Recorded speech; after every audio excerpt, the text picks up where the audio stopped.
Hi there, it's Craig here, and today we're going to do a CraigTalk video. I have been asked to do a talk about UFOs, extraterrestrials, things like that, and my belief in life on other planets and so on. I'm not really an expert on these kinds of things, so I've decided to bring on somebody who is. And so I've got a fellow on Skype. His name is Tom Theofanous. He's a certified hypnotherapist and life coach practicing for the last couple of years in Toronto. As the president of MUFON Ontario since 1991, he has investigated many UFO cases all over North America for over 25 years and has worked with over 100 abduction cases. There's a bad word in some people's minds, but we'll get into that. Tom has given many lectures and has made hundreds of TV and radio appearances on many topics. Also, Tom is a co-host, along with Scott Jordan, on a radio show called Spectrum Radio, which is hosted on the BBS radio network.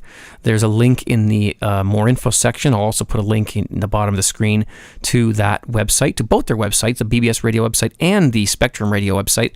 They have a broadcast every Tuesday evening at this point. Check the listings, but at this point it's every Tuesday evening at 10:55 p.m. Is that Eastern? Is that right, Tom? Yeah, our time. Our time, Eastern time, yeah.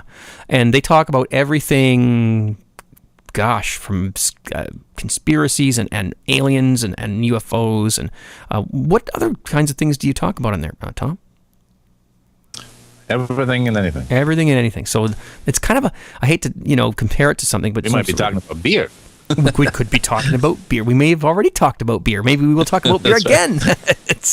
Yes. So I urge you guys to go and check that out. It's a live broadcast. It's a live stream, and it is archived on the Spectrum Radio Network website as well, so you can always go back and listen to it if you do miss it. Tom, I want to welcome you. Thanks for doing this interview. Yeah, no problem. So, Tom,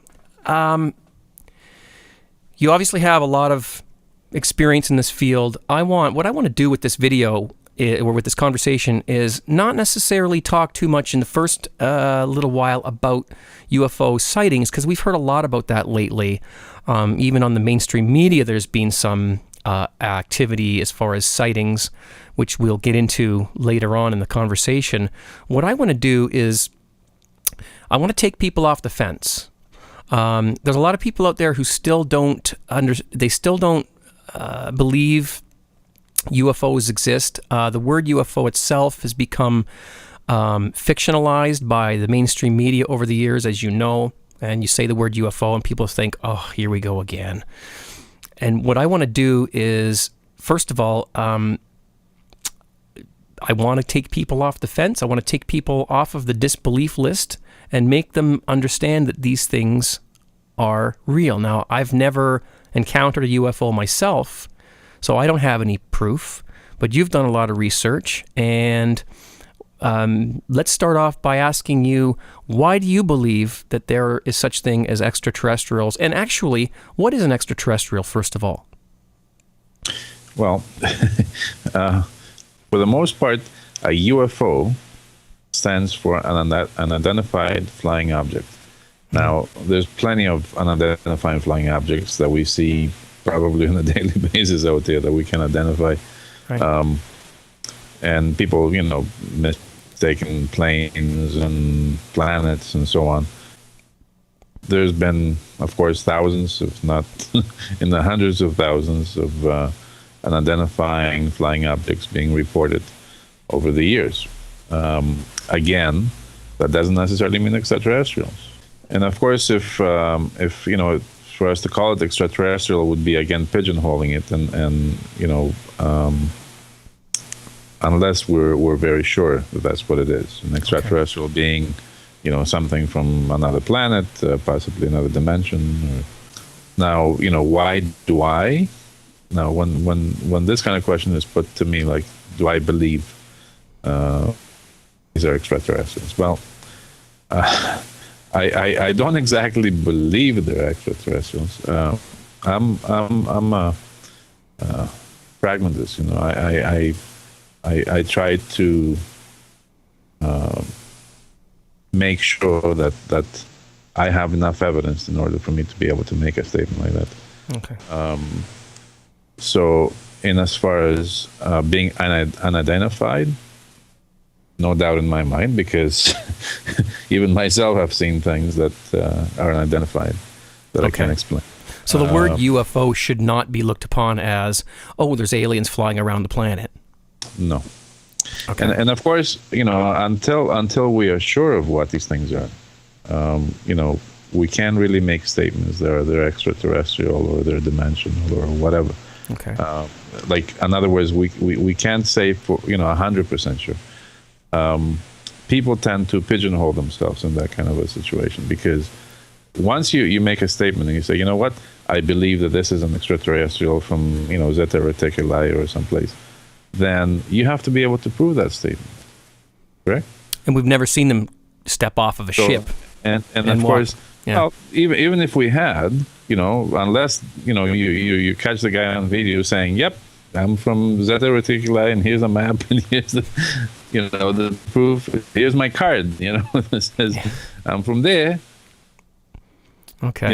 Again, that's just our own belief system. But when you're an investigator, you can't really have a belief, because then, of course, you're no longer an investigator, and you can't really give it a proper approach to it, without being one side or the other. Mm-hmm. You have the skeptics out there who, believe, or they know, what these things are not, right? Unfortunately, they fall into the same problem as, the believer. They cannot prove or disprove their statements either. I want to make this as interesting as possible, but I mean, we can't prove that these things are being flown by aliens. But I guess what I'm getting at is that we'd have to assume one of two things.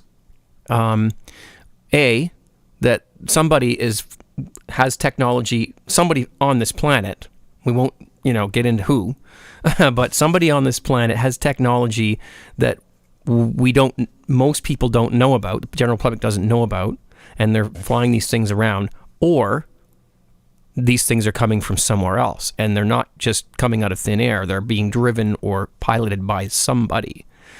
Right. If I could ask you, what would you personally lean towards, or is it a bit of both? Well, I would say both, because certainly, from a technological perspective, what showing up out there, like the average public doesn't know, and it's probably a good 20, 30 years behind of what they actually may have and not show it, out there. That's one thing. The second thing is, if it is, coming from somewhere else, whether it's a dimensional thing or, another planet, another solar system, that sort of thing. I mean, it could certainly be, right? But the problem is, how do we prove it, right? Well, first, let's, if we could step back just for 1 minute and talk about, I mean, I put a video out about 4 years ago on YouTube. I think it was 4 years ago, or maybe 3. Talked about life on other planets, life outside of, out in the universe, other than ourselves. Right. And why I believed there has to be, and did the math and talked about, if you catch one fish in a lake, does that mean it's the only one there? That kind of thing. Mm-hmm. I've been through all that stuff with my viewers. But now, if you talk about, I've noticed a change in people's attitudes and people's thoughts about life on other planets, even in the last 3 years. Where now, if you talk about it, people say, "Yeah, I think there must be," because the universe is, it's vast. There's more stars in the universe than there are grains of sand on planet Earth. So, each star could have planets, and the math just doesn't makes sense unless you add in the fact that there's life on somewhere. we will have to be extremely shallow to think that we are the the ultimate creation. I agree. And religion puts it in that way. But how much sense does that really make? If, like you said, if there's millions of planets and possibilities are enormous. Yeah. That there will be some sort of life out there, and we would be pretty silly to think that we were the only one. I mean, even if the phrase "the universe is our backyard" was true, we can't even access most of the known universe at all. So why else would it be there? I mean, that's a whole different thing. But so I mean, coming back to UFOs. I mean, the biggest problem that I think in the past was that people, at least how the skeptics and the so-called scientists used to say, well, it wasn't a question of whether there was life out there. It was a question. That's why, of course, we keep looking. And projects like SETI and so on have been around for quite a number of years. The question is, whether they are here. Right, and this is where the problem exists. The general science does not accept the fact that these things may be here, because if they were, they would have thought, well, they would have been in contact with us. They would have contacted our governments and so on and so forth. Again, that's very shallow thinking. Because absolutely, because why would they have to follow a certain rule that we play by? That's the first thing. The second thing, maybe they're doing the Star Trek thing. They just observing. Or maybe there's a prime directive where they can't interfere. Maybe a prime directive, not indifferent. Who knows? I mean, there could be many, many reasons. We always try to pigeonhole things. We try to make everything else be like us, right? Which is extremely shallow and stupid. Yeah. So, to say that, well, they cannot come there because of the vast distance and it's impossible because, speed of light is, so much. And, what are the chances somebody would have that kind of technology? They would have to be, maybe thousands of years ahead of us and, stuff like that. But as our understanding of space grows, then we're starting to understand that, yes, there might be many, many thousands of planets out there that might be, much older than our planet, and may have developed life, and could very well be thousands, if not millions, of years ahead of it. The problem is that we always tend to think of how we are here, right? Yeah. When we have a bigger problem than that. We don't even know how long we've been here. The framework with which we have to work with is limiting us to thinking the way we think. Is that safe to say? Yeah. In other words, we say, well, we can't travel faster than the speed of light, so we can't get from here to there. But do you? This is the next thing I wanted to sort of ask you, because I want to get down to the bones of this thing and make this as interesting as possible. How do you? I mean, again, we're talking speculatively, but how do you believe, and I know I have my opinions on it, that something would be able to travel so far in a short period of time? Well, I want to hear your answer, and then the thing is, again, right, we're trying to jump way ahead of us, of what our knowledge may be. When we speculate something like that, right, and we say, well, how would they come here? I remember like about maybe 15 years ago or so, I was giving a talk in Ottawa, and there was a couple of university professors from Toronto University. We were in a debate situation, and they were saying, well, it's impossible, for traveling linear at a speed of light, and even if that was the case, it would take them many years, even if they were at the closest point, and so on. And I said, you know what, you guys think that you have all the answers. The problem is how can you make a statement when we are so limited in our knowledge? How can, anything you say today, well, I guarantee you it's going to change tomorrow. We can't say that linear travel was the only way, because here's the thing. The same individuals that I was talking to back in Ottawa in that particular time, about 6 or 7 years later, we met again when there was we were giving a talk down at the Toronto University. I met the same individuals, and it was during that time when they were talking that about being able to open up gateways, to where you bend time and so on. And all of a sudden, the guy says to me, we don't have to necessarily travel linear if we can figure out, how to open up to the other side. And I said, well, this is the thing, is what you guys make statements that you think you know the answer. Well, you can't know the answer. There's no guarantee of anything right now that you're going to say that you think you know everything. And even right now science tells us, well, we know the Big Bang Theory now, right? And this is how the universe was created. That's an interesting statement again. We're so smart that in such a short period of time we've solved everything in the universe. We know everything. Jeez, we can't make statements that we know everything for sure. We don't. Okay.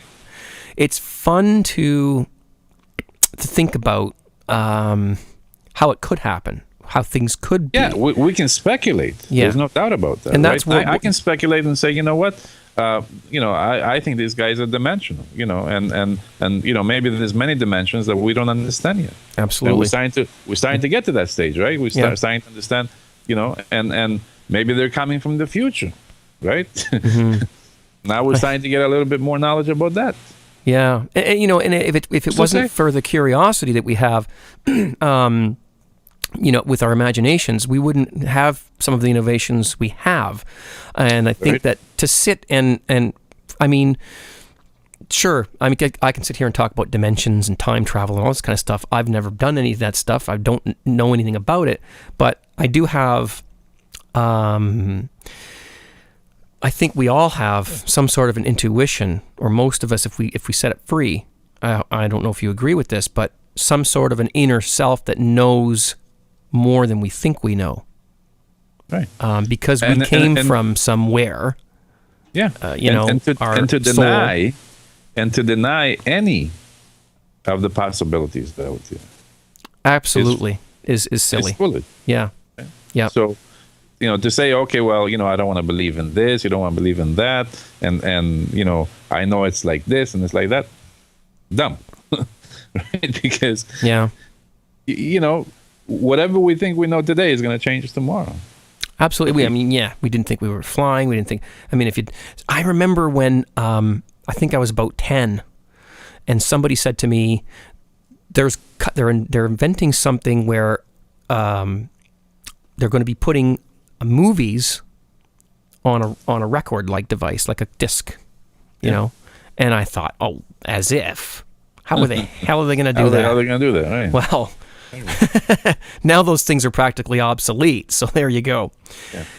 There's been some recent, as we mentioned earlier, UFO disclosure information coming out, even on the mainstream. And this is, I have to admit that, this is getting into we may be getting into a little bit of a weird area here, conspiracy theory. Well, I didn't say that. Thing.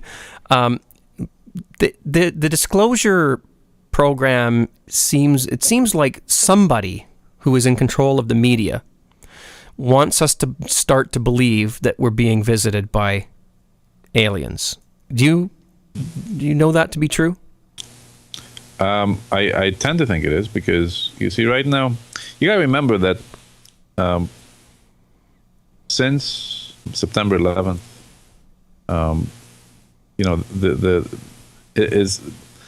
at least the U.S. government has been trying to take more control of their people, and that kind of created an offshoot to other countries as well. It's becoming a worldwide phenomenon. there's no doubt in my mind that, that's what's occurring out there, because they want to be able to have control. And you got to remember that in the last maybe 15, 20 years, I don't want to say in a huge way, but, people have started to be able to open up their mind a little bit more. And because of the internet and the ability that we have now to be able to talk to each other, through vast distances, which we hadn't had that ability before, we're able to influence other people out there as well, and religion as well as politics, and China is a perfect example when they're trying to limit their people from having access to the internet in a certain way. Mm-hmm. They want to have control, and they don't want to lose that control. That's always been. So do you? The big guys that got to control the little guys, right? Yeah. So I think most people know that now. So that that's always been, and will always be. And the more that the government feels they're going to start losing control, of whatever they're trying to push out there, then they're going to try to find some scenario to scare us into it. Like, for instance, mm-hmm. you remember just last year, when they talked about the that nasty flu that everybody had to go and take. What was that called again? The swine? Swine. Yeah. That was a big joke, but look at the panic that it created. And I remember going down to the International Center. I was going to a show over there, and as I was driving in, and this was like, pretty much, wintertime. It was cold out there. And, there's a huge lineup, like, over 1,000 people. And I'm thinking, like, gee, this show that I was going at, I didn't think it was that big. I've never seen a lineup before. But they were rolling up their sleeves for the poke. Yeah, so as I go, there was nobody at the place, where I was going. I'm thinking, like, who are these people? So out of curiosity, I went up and I asked one of them, and I said, what are you guys standing in lines for? They go, to get our needle.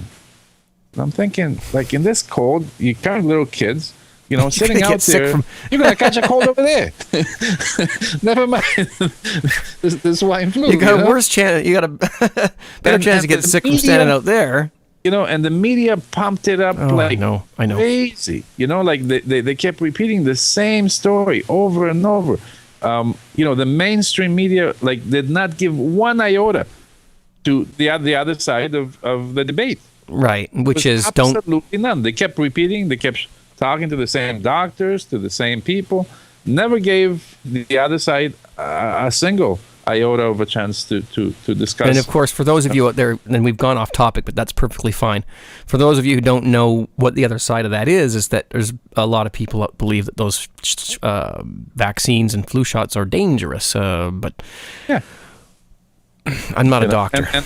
So this is the kind of stuff that goes on, right? Mm-hmm. So if, for instance, tomorrow, they felt that they're losing control, right? They have to introduce something into it to take our mind off of it, right? Yeah. And say, well, hey, we got something else happening now, so let's look at that. So, and I do believe the alien scenario may be brought into it very, very soon, as an excuse. Oh, so a false flag, as it's called in the.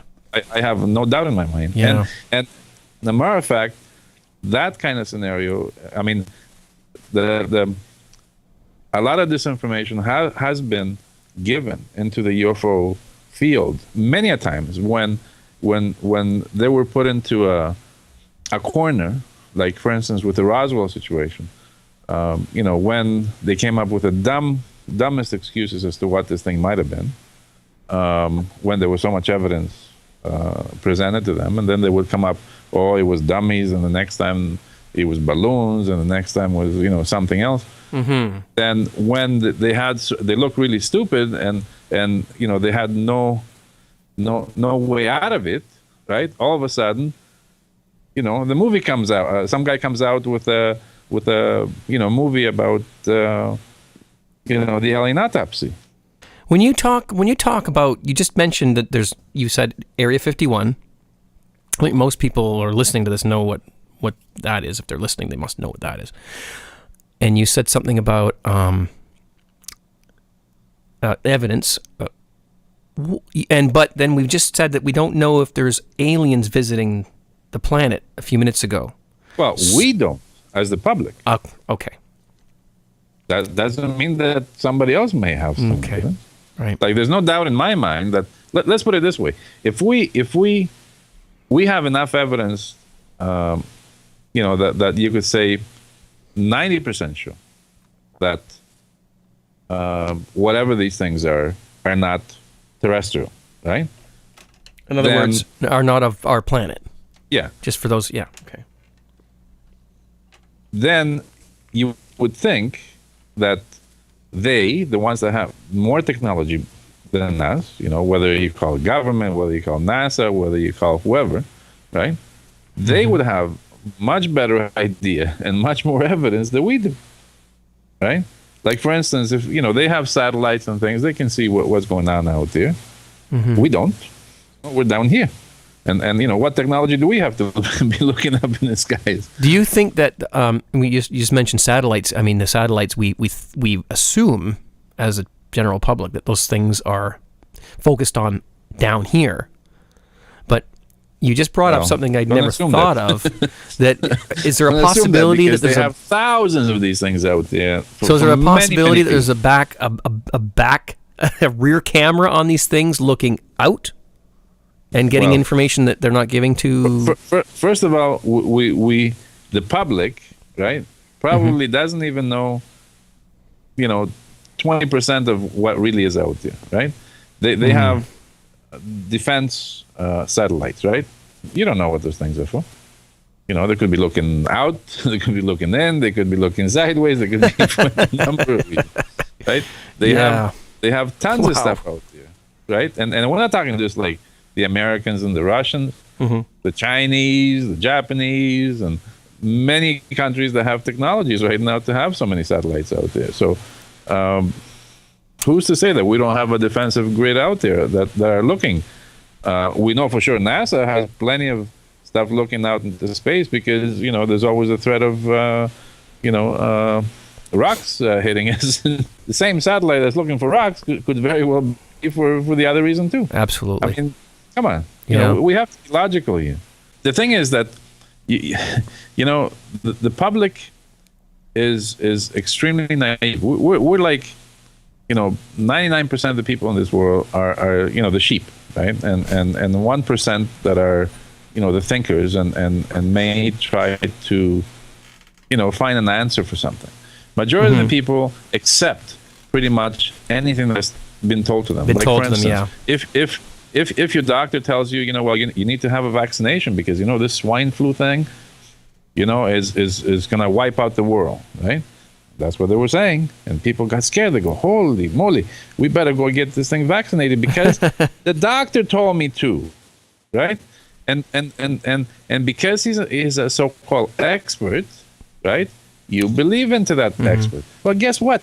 Doctors makes mistakes every single day. They're like us, mistakes. And of course, they're only told by somebody else what to tell you. Exactly. So the bottom line is that, we have to grow up, right? We have to be able to think. I think the term is wake up. Yeah.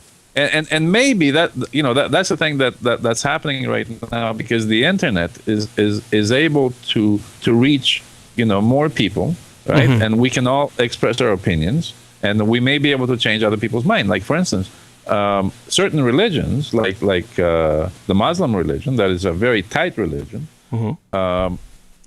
has a big fear of what's happening right now in the world. Because, if I'm able to influence an individual, right, you can imagine, 100 of us might be able to influence thousands of people in that part of the world.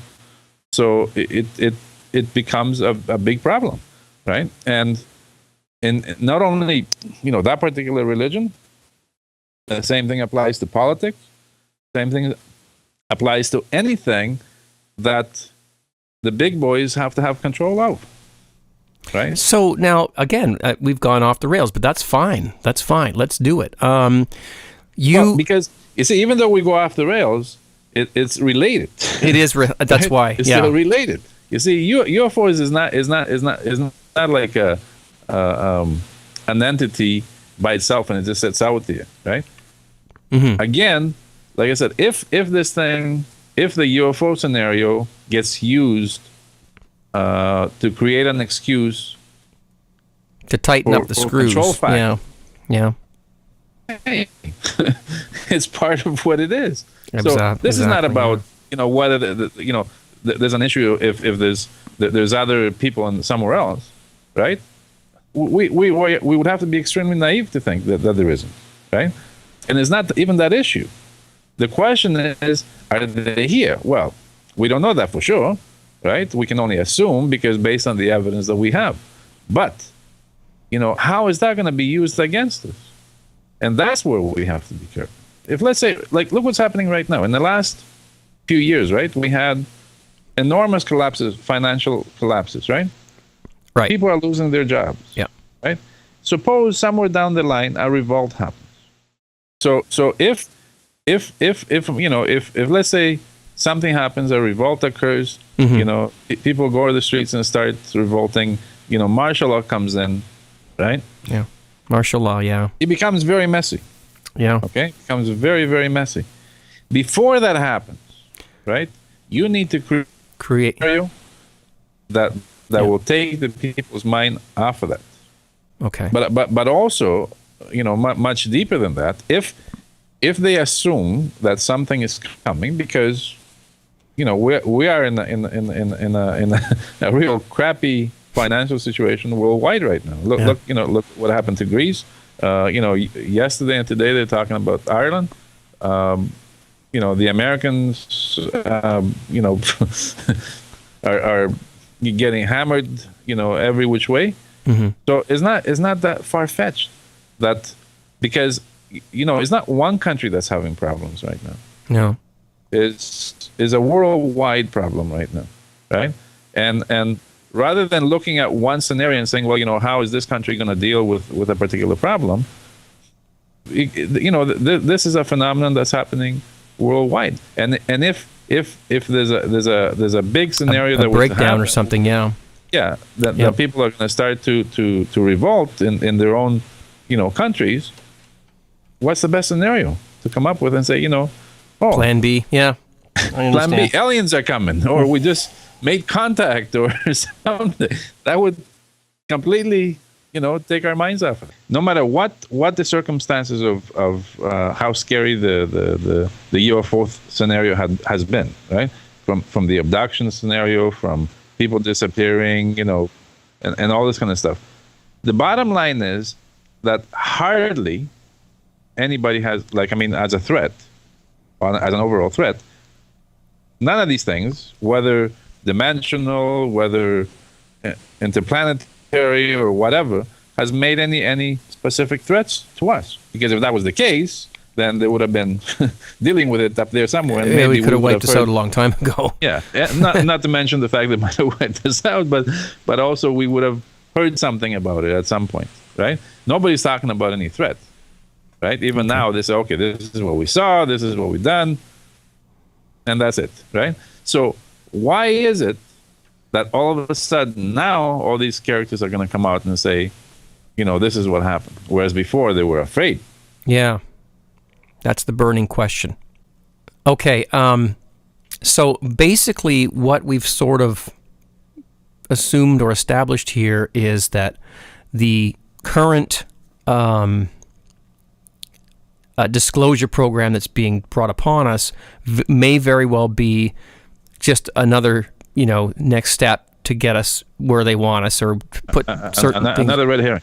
Okay, okay. Which was, like I said, the same thing.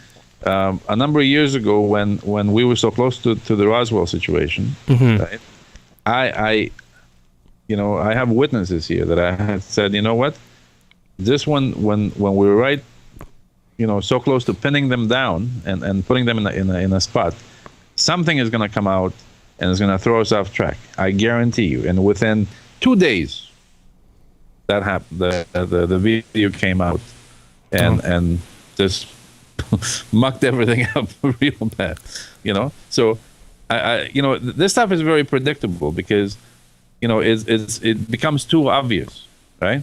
For people that are able to think logically. And that's the problem too, is that a lot of people, I think most people, especially in today's day and age, and I can even refer to members of my family that are too damn busy to sit down for a couple of hours or a few days or a week and go online and figure this shit out. I mean, it's and so they have to come home from work. They've got their kids going to soccer. They come home to eat. Go ahead, get up next day, and they don't have time to go online and look stuff up and get down to the other layers of this, sediment here. They just look at the top soil and go, oh, that's what it is. Okay, there you go. Yeah. Well, that's a problem. Yeah, but I mean, that's always been and always will be because we're busy people, right? And we have so many other things in our lives to worry about than all this extracurricular stuff. But we also don't think logically, right? We accept everything that goes around us, right? And politics is a perfect example, right? We have, look at the Americans. They have two parties, right? You're either one or the other. Nothing in between, right? So now, no matter who you put, one particular term, this guy's a good guy. The next particular term, no, he's a bad guy. Now by the end, bring the next guy in. It's like wrestling. We don't. We never learn, right? You have to think. That's true. We never do. It's the same thing over and over and over again. And you'd think by now we had. He was a favorite guy. Look what happened to him now. Now he's in the bottom of the pit. The other guys are the good guys all of a sudden, right? So it's like it's ridiculous. It's ridiculous. It just keeps happening over and over. I know, and no one learns. And the people are like so naive out there. It's incredible to me that people and the thing is, like, if you were, let's say, a person who lived in a society that you had no knowledge of anything, you're living, let's say, in a jungle and a very small society, and you haven't heard anything from the outside, then I can understand. But in today's information age, holy moly, you have to be like dumb, blind, and stupid. You gotta do some looking around. You can't just rely on what's fed to you and what's put through the slit in the bottom of your door. You've got to go out there and say, okay, I want to know what's going on. Okay, and we've covered a lot of things there, and I hope that most of the people who are listening understand that we really need to do our own research and question everything. But don't, as my wife says, and as I try to tell my kids, live your life, have fun, do your stuff, do what you got to do, and don't get down over these things, because this is the world we live in and it's what we've got. And I don't want to do a doom and gloom scenario here. I just want to make sure that people know that it's important that, you question things, have an open mind, in that you're going to be open to doing some research and not just believing what you hear on the news. Exactly. And I know several people, even around my neighborhood here, who now no longer have cable. And I think that's maybe a bit of a scary thing for some higher up people, because now we've got the internet, which is now under attack with this net neutrality thing, where they're trying to, somebody is trying to bring in the ability to throttle back bandwidth on certain kinds of content, or even be able to block certain kinds of content, which could turn the internet into cable, basically, which is a shame. But anyway, we won't. That's another conversation. That's exactly it. The thing is, we have to be able to think, right? And a lot of the skeptics always used to have this line that they used to say is, to think critically. I believe that we should think critically. They never thought critically themselves, but we have to think critically, right? We have to be able to ask the questions, the pertinent questions that need to be dealt with, and don't be the followers that we always have been. And that's what's going to create the threat to the major leaderships out there, to the religions, to the politics, right? Is when we start to wake up. Maybe this world, we need to wake up and make some changes out there, right? And start to become the real people that we are. If people are really concerned about, the society they're living among, they have to start asking questions, and they have to start looking at the reality that's going on out there, okay? And whether it's UFOs, politics, religion, whatever it may be, right? You have to look at it for what it's worth and what it is, right? If you sit back, as an armchair critic and say, oh, well, okay, I think, and I believe that this is what it is, well, guess what? You're not going to find out anything, right? You need to go out there and ask questions and shape it, to your own, way of thinking. Yeah. But you have to be able to go and challenge the situations, right? If a politician is going to tell you, well, this is what I'm going to do, well, we know every single politician is going to make promises that they're not going to be able to keep. It happens every single time. And yet we say, this guy promised that, so he's okay. Come on. How stupid are we out there? And the same thing applies to the subject of UFOs. It's no different. It's still the same thing. How we live our life. Now, to go out there, look at a news clip or look at a video or hear somebody talk about something and say, oh, you know what? I believe in that based on that. Well, that's stupid. That's stupid. You have to go out there and check it out for yourself. Which is difficult for people to go out and walk into Area 51. Then don't make a statement. Even if it's difficult, you could say, okay, you know what? I can have an opinion on it, right? But don't say I believe that, because how the hell are you going to believe something when you can't even figure anything out about it? So if I come and I say to you, you know what? I had an abduction, an alien came, took me away, raped me, cut me up, did all this thing. And you go, holy moly. Yeah, that's a bad thing. Now it scares the crap out of me. Yeah. Let's go to that. Story I gave you. Let's go to that.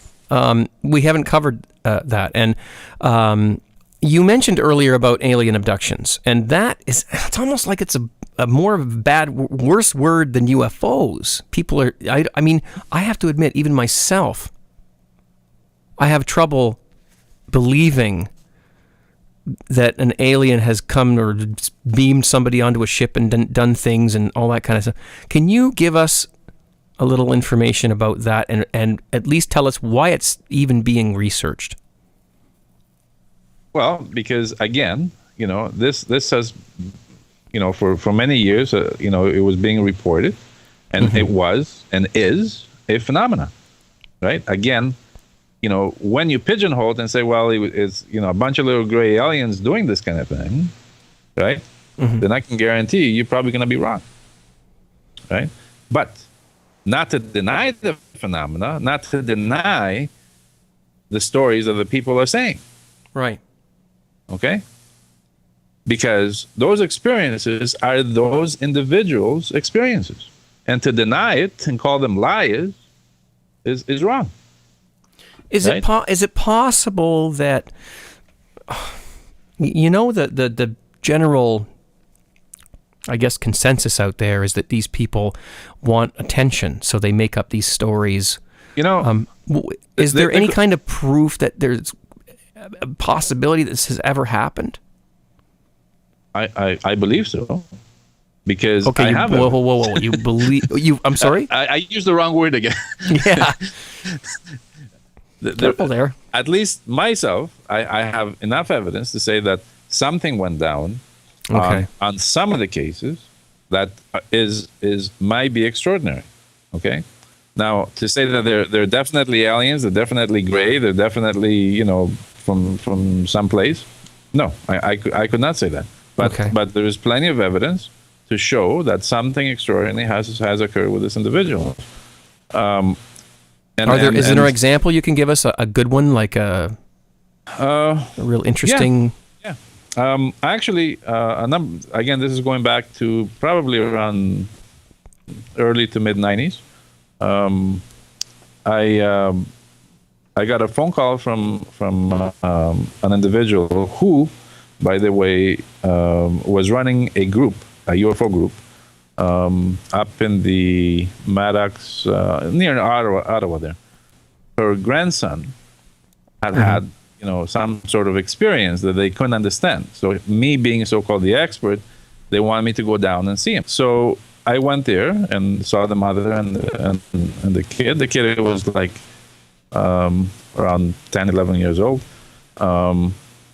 So I asked the mother, and the mother explained to me what had happened, where the kid got up in the middle of the night, started yelling and screaming to his mom that he was having some sort of nightmare or something happened to him.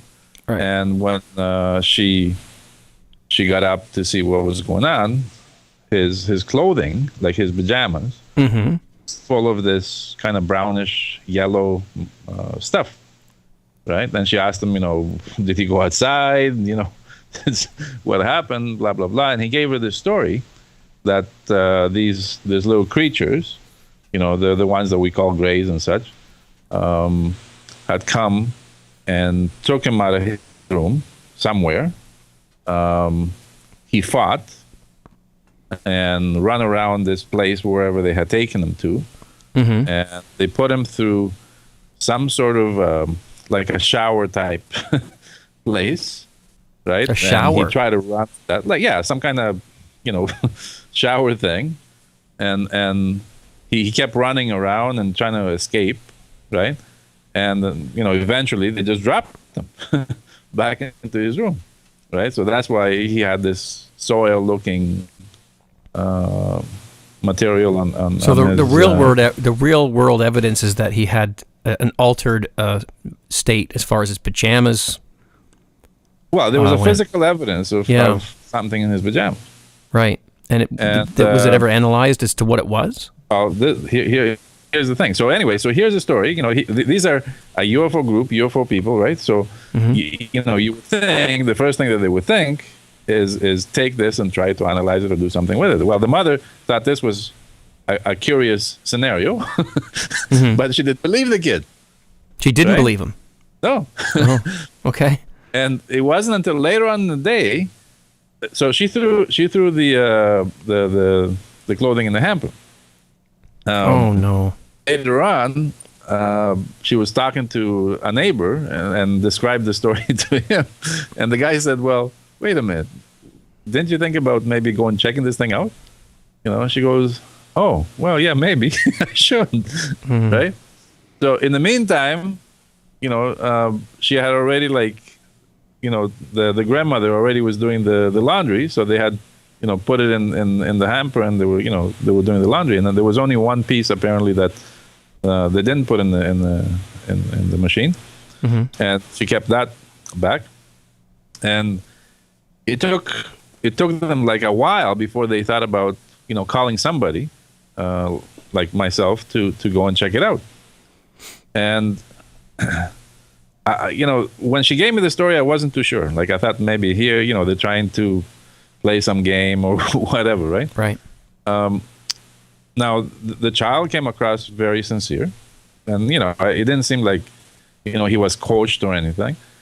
So I took the little material that was on this piece of clothing, and I sent it to one of the labs down here, and found out what was on this material.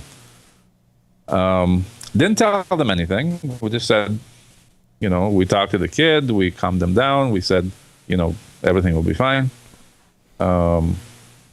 And we kept basically the results under wraps because, again, it was a one-time thing, at least for myself. And I hadn't heard of any other story that matched that sort of situation with that kind of evidence. Right. I'm sure you heard many, many stories about implants.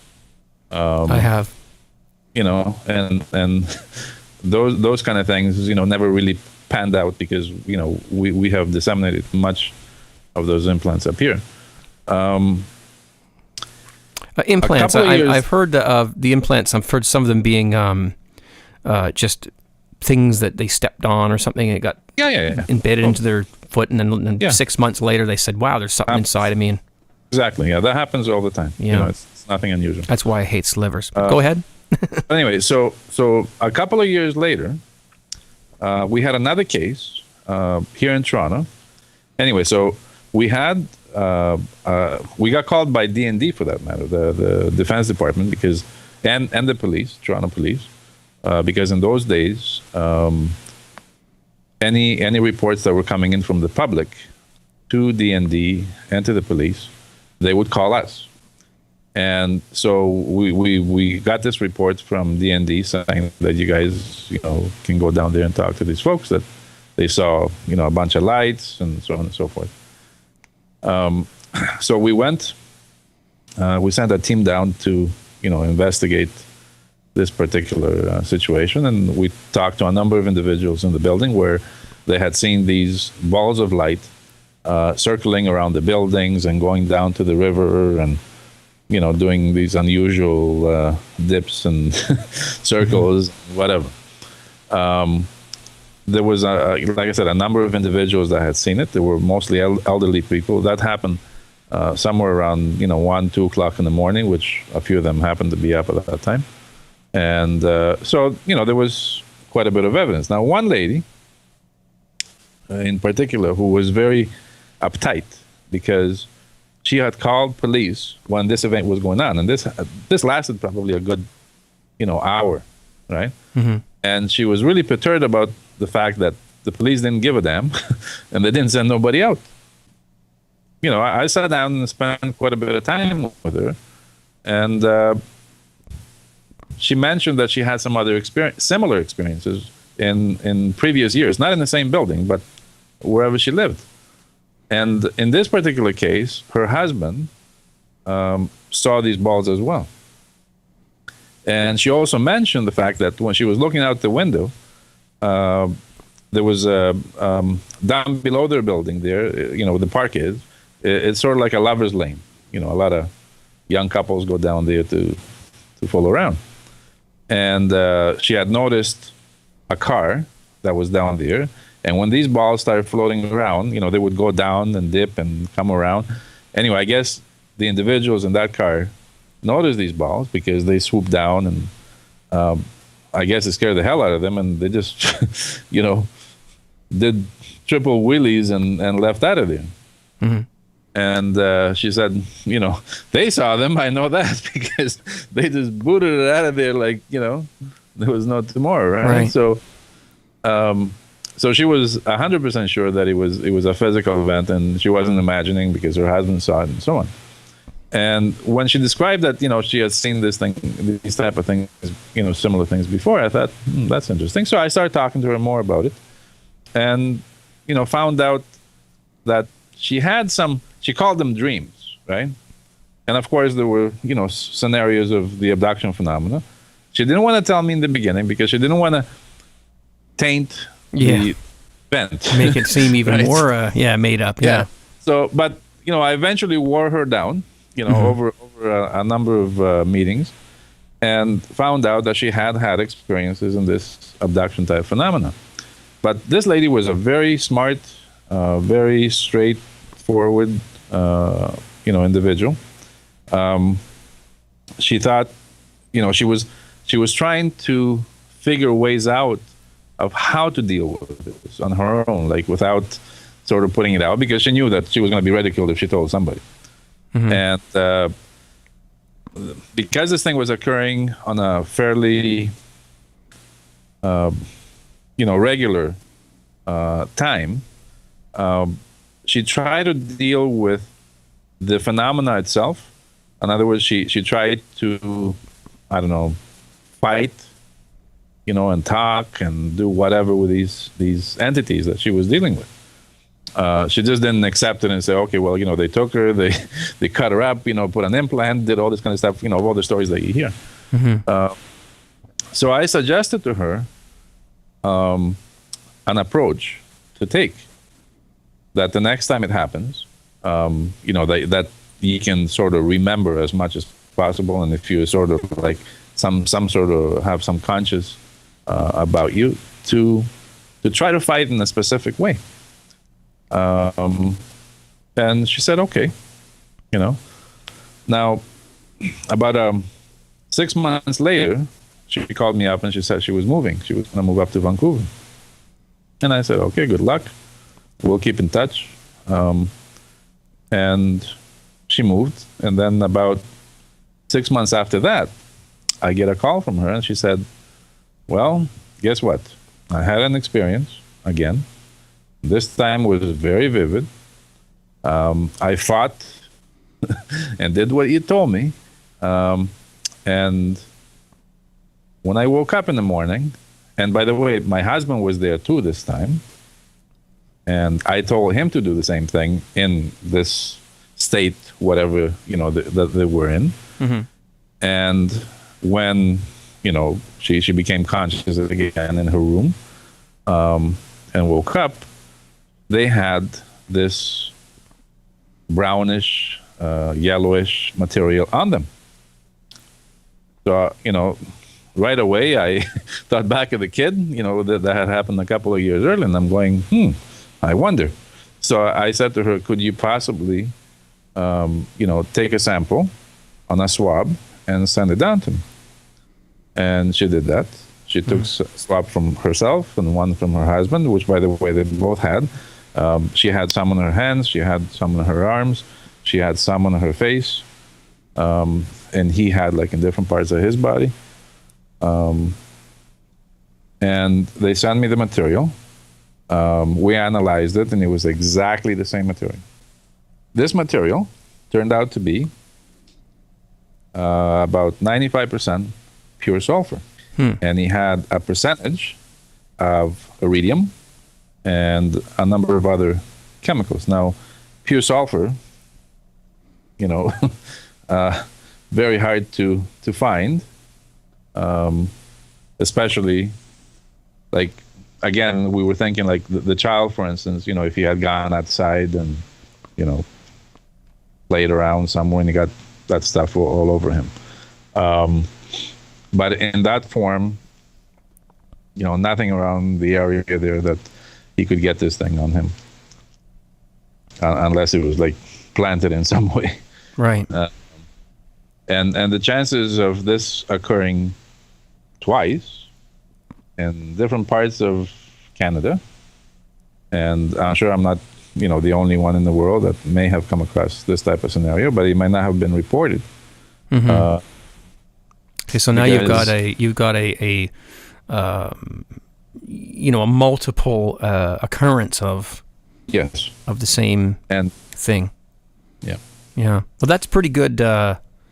Once you get more than one, some pretty hard evidence that something unusual may. We don't know what it was. We don't know what it was. Something, but it certainly supports the fact that these individuals went through something in their sleep, right? Or during in their sleep. So the chances of the same exact material, with the exact similar story, occurring in two different parts of the country in different times, with no possible none of that information that came out anywhere. When I dealt with a child, we did not put the information out anywhere. This lady had has never heard of anything like that, so there was no connection whatsoever between the two. Okay. So for the same thing to happen is obviously very unusual. Things of that sort that have occurred out there in this abduction phenomenon, along with the stories. For instance, there was I was involved in another situation, again with a child, where the mother called me up and said, I have a real problem. This was a friend of a friend. So she heard that, I was involved in this sort of thing, and she didn't know what to do about it, so she figured she'll talk to me about it. She said the kid, who was only 3 years old, was telling her these weird dreams that he had. And she described that, there were nightmares, and he would wake up in the middle of the night and yell for her, and, but she would never hear anything, And he would wake up in the morning and tell Mommy, I called for you, and the bad doctors were here, and you didn't come to help me, and so on. And so she was really, disturbed about this whole situation. So we talked to the child, and this child described how these, little doctors would come to his room, take him to this place, and he would go through this shower business that the other guy had described. Oh man! And put him in front of some kind of screen, like a TV screen type thing, and show him, atomic bombs and wars and killings and all kinds of things of that sort. And here's a child that's 3 years old. They barely shouldn't know about things like that. Well, not only not knowing these kind of things, but barely started speaking. Yeah. And to be able to describe, he was like an adult. Mm-hmm. I mean, these events, right? And these are events, that when adults describe them is one thing. You could say, well, maybe they imagine them, they make them up, whatever. But a 3-year-old who only knows cartoons at most. Was there any residue from that experience that they were? No, there wasn't. But No? Here's the explanation. So at one point, I listened to the story, and he described exactly what many adults and many people have described. He gave the description of these creatures, what they look like, the events that they showed him, and but he was so adamant about the fact that when they were showing him these things on TV, or whatever they were showing him at, he kept saying, "Why are they showing me these things? I don't like this." Right? And I keep telling them, "Don't show me these things anymore." Right? And on a couple of occasions, he tried to run. Right? And he said one time when they came into the house, he ran to the kitchen, right? And he kept calling for his mother, and his mother never wakes up. And he was really upset every time this happens, right? His mother never helps him, right? And he keeps screaming and yelling at his mother just laying there, right? So this time he said he ran into the kitchen and grabbed a knife, right? And tried to fight back against this creature. And this creature touched him with this long, like a rod, some kind of rod, right? And knocked him out. Shocked him out. And I thought, wow, now here's a scenario that you never heard about. Sounds like a video game. No, but think about that. Yeah. A 3-year-old. Okay. Yeah, I know. Yeah. Wouldn't have a concept of that kind of thing. Very, very specific. How would a 3-year-old have that kind of concept? I mean, Okay. Bugs Bunny, Barney, what do they watch now? No, but I mean, Yeah. so when I asked him, can you describe me what this thing that he touched you with, right? Mm-hmm. And he described this, like a rod with this thing up in the end that shot out some kind of electrical sort of spark, right? That knocked him sort of unconscious or immobile. To think to say, okay, well, maybe the mother influenced him, or maybe the mother put him up to it. Even if you take a child of that age, right, and try to tell him a story and say, you know what, make sure you tell these people that story exactly as I tell you. Ain't no way in hell. No way in hell. It was amazing. I was completely amazed. Completely amazed. There's probably, I hope that some people who watch this video and hear this interview have maybe have some experiences of their own. They may even have their own ideas as to where or what may have happened here. And these are very controversial topics that I'm sure there still will be skeptics, and that's fine. I think what we want to remind people, though, is never say never until you know that it's never. You can't. We as human beings, we're so we tend to think we know everything, but we don't, and we only have a certain number of pages in our playbook that we can rely on for figuring things out. And unfortunately, there's a lot of pages missing at this point, which makes it impossible for us to say, well, that just can't happen. That's not possible. I think that's hopefully what we've established. Everything is possible. Okay. And so to sum up, if you want to sum up, or do you want me to? So I can sum up by saying, sum it up. Let's stop taking the tray that comes under the door and just eating it without asking any questions and without doing our own research. Let's start taking the time to look into things,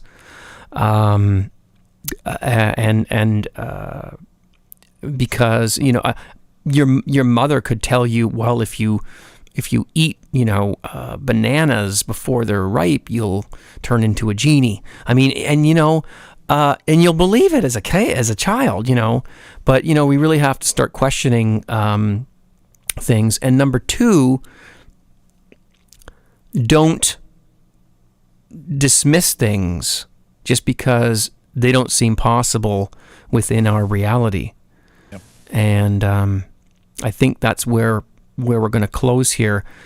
A lot of things have been covered, Tom, and I really appreciate you spending the time talking on this video with me. And maybe we'll do this again. That's what we'll do it again. Yes, we'll do again. Lots of stuff to talk about. Tom, so again, people get involved. Yes. Get involved and wake up. This is our world. This is your world. Not some, elite faction somewhere sitting in a limo. This is ours to take and to use and to live in and to enjoy. Exactly. Tom Theofanous, again, has much experience in these areas. And as I mentioned at the beginning of the video, and again, Tom, thanks very much. And to all you viewers, thanks for watching. See you soon.